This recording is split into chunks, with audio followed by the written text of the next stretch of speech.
Before we start, I would like you to hit that red subscribe button so that you never miss out on any of our videos. Hey guys, what's up? Welcome back to Beyond Crazy. 2. Rose O'Neal Greenhow. Rose O'Neal Greenhow was a master at building and maintaining relationships. When she was a teenager years before the Civil War, she got to know a series of important politicians around Washington, D.C. Then in the 1850s, she expanded her contacts among families in the area. She raised a half-dozen children of her own. Tragedy struck throughout that decade, though, as several of her children and her beloved husband all passed away. So by the time the Civil War came up in 1861, Rose had few family members tying her down and a wealth of contacts in her proverbial Rolodex. A strong supporter of the Confederacy and a sharp woman all around, Rose chose to go into the spying business. She used her beauty and guile to flirt with Union soldiers. Upon gaining little bits of battle information, she would secretly pass notes along to Confederate soldiers. She was so clever and handy that she would even sew important documents into her clothes and hide messages in her hair. That way, she was never caught for spying when questioned by Northern soldiers out in the street.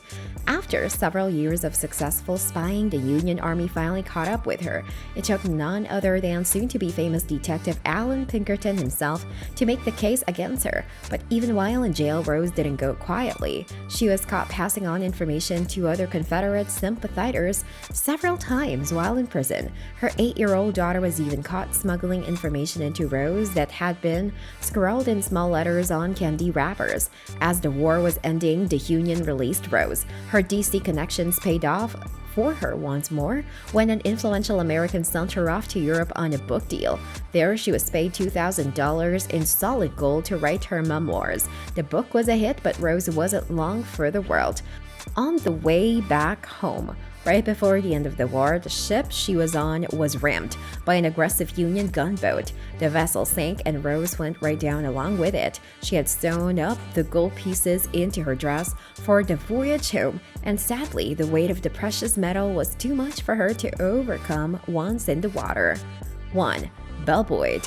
Belle Boyd was born into privilege in Virginia and was just a teenager when the Civil War broke out. She might never have become a Confederate backer, and especially not a spy, but something fateful happened to her early in the war.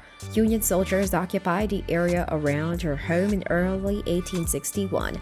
One Northern soldier walked right into her house, saw a Confederate flag in the window, and yanked it down. Then, according to legend, he insulted Belle's mother. Enraged, Belle pulled out a gun and shot the man to death. Amazingly, she was not tried for murder after a local board of inquiry refused to indict her, but the Union Army still posted sentries near her house and kept close tabs on her activities. That only angered Belle further, so she took it out on the Union as best as she could by spying for the South.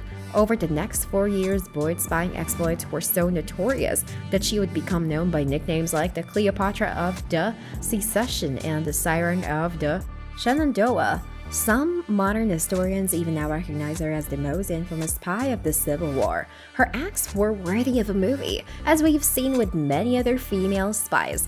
Belle used her beauty and feminine daintiness to extract information from Union soldiers, but she was also tougher than most men. At night, she would creep through Union camps and look for guns and ammunition laying around.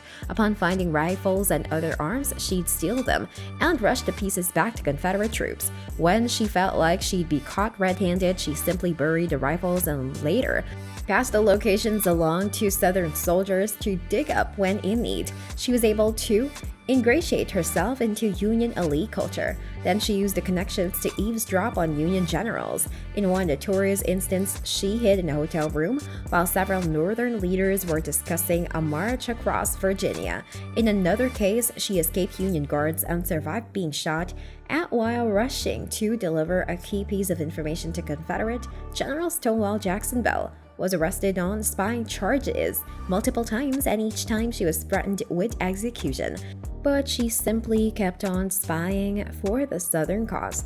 At the end of the war, when the North was beyond fed up with her antiques, Belle secretly married a Union officer and escaped unharmed to London. She ended up writing her memoirs about that crazy period in her life while living there. Years later, she returned to the United States and lived in Wisconsin. In 1900, a heart attack did what no Union soldier could do, and Belle died at 56 years old.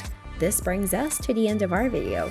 I hope you enjoyed it. Hit like if you did, and don't forget to subscribe to our channel so that you don't miss any of our videos in the future. Also watch the 2 videos that are on your screen because I'm sure you love them. With that, I'll see you in the next video.